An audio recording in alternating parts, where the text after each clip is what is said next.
ಸಚಿವ ಸ್ಥಾನ ನೀಡಲೇಬೇಕು. ಕಲ್ಯಾಣ ಕರ್ನಾಟಕಕ್ಕೆ ನ್ಯಾಯ ಸಿಗಲೆಂದು ಹೋರಾಟ ಮಾಡುತ್ತೇವೆ. ರಹೀಂ ಖಾನ್ ಅವರಿಗೆ ಸಚಿವ ಸ್ಥಾನ ನೀಡಲೇಬೇಕು. ರಹೀಂ ಖಾನ್ ಅವರಿಗೆ ಸಚಿವ ಸ್ಥಾನ ನೀಡಲೇಬೇಕು. ಸನ್ಮಾನ್ಯ ಡಿ.ಕೆ. ಶಿವಕುಮಾರ್ ಅವರ ನೇತೃತ್ವದ ರಾಜ್ಯ ಸಂಪುಟದಲ್ಲಿ ರಹೀಂ ಖಾನ್ ಅವರಿಗೆ ಸಚಿವ ಸ್ಥಾನ ನೀಡಲೇಬೇಕು ಬೇಕಂತೇಳಿ ನಮ್ಮ ಆಗ್ರಹ ರಾಯಚೂರಿನ ಅವರ ಅಭಿಮಾನಿಗಳು ಅವರ ಬೆಂಬಲಿಗರ ವತಿಯಿಂದ ಇಂದು ರಾಯಚೂರು ನಗರದಲ್ಲಿ ಅದರದೇ ಒಂದಾದಂತಹ ಒತ್ತಡ ಸರ್ಕಾರದ ಮೇಲೆ ನಾವು ಒತ್ತಡ ತರ್ತೀವಿ, ಆಗ್ರಹಿಸ್ತೀವಿ, ಮನವಿ ಮಾಡೋದಿಲ್ಲ, ಕೊಡಲೇಬೇಕು. ಕಾಂಗ್ರೆಸ್ ಪಕ್ಷ ಅಧಿಕಾರಕ್ಕೆ ಬರಲಿಕ್ಕೆ ಮುಖ್ಯವಾದಂತಹ ಕಾರಣ ಮುಸ್ಲಿಂ ಸಮಾಜದ ಓಟ ಸಹ ಇದೆ. ಹಿಂದಿನ ಸಲ ಈಗ ಸಚಿವ ಸಂಪುಟದಲ್ಲಿ ಕೇವಲ ಒಬ್ಬರಿಗೆ, ಯುಟಿಗಾದರ್ ಸಾಬ್ರಿಗೆ ಒಬ್ಬರಿಗೆ ಆರೋಗ್ಯ ಸಚಿವರಾಗಿ ಕೊಟ್ಟರು. ನಮ್ಮ ಸಮಾಜಕ್ಕೆ ಕನಿಷ್ಠ 3 ರಿಂದ 4 ಸಚಿವರಾದ್ರೂ ಕೊಡಬೇಕು.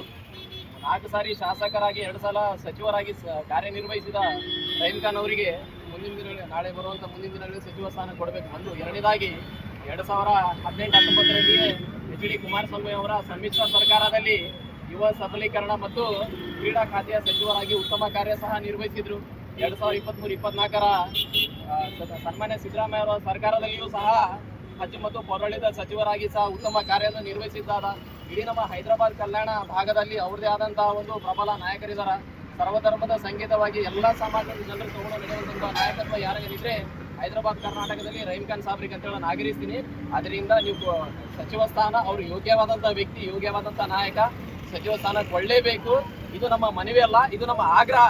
ಕೊಟ್ಟಿಲ್ಲ ಅಂದ್ರೆ 2028ರಲ್ಲಿ ಮಾನ್ಯ ಮತದಾರ ಬಂಧುಗಳು ಇವತ್ತು ನಾಯಕರಿಂದ ಪಕ್ಷಕ್ಕಿಂತ ಹೆಚ್ಚು ಬುದ್ಧಿವಂತರು ಯಾರು ಇದಾರಂದ್ರೆ ಇವತ್ತು ಮಾನ್ಯ ಮತದಾರ ಬಂಧುಗಳು. ಅದರಿಂದ ನಾನು ಆಗ್ರಹಿಸ್ತೀನಿ, ಸಚಿವ ಸ್ಥಾನ ರಹೀಂ ಖಾನ್ ಸಾಬ್ರಿಗೆ ಕೊಡಲೇಬೇಕು. ಅದ್ರ ಜೊತೆಗೆ ನಮ್ಮ ಮುಸ್ಲಿಂ ಸಮಾಜದಲ್ಲಿ ಇನ್ನೂ ಇಬ್ಬರಿಗೆ ಕೊಡ್ಬೇಕು, ಕನಿಷ್ಠ 4 ಜನರಿಗಾದ್ರೂ ಸಚಿವ ಸ್ಥಾನ ನಮ್ಮ ಮುಸ್ಲಿಂ ಸಮಾಜ ಜನರಿಗೆ ಕೊಡ್ಬೇಕಂತ, ನಾಯಕರು ಕೊಡ್ಬೇಕಂತೇಳಿ ನಾನು ಆಗ್ರಹಿಸ್ತೇನೆ. ನನ್ನ ಹೆಸರು ಸಾದಿಕ್ ಖಾನ್ ಅಂತ, ರಾಯಚೂರಿಂದ.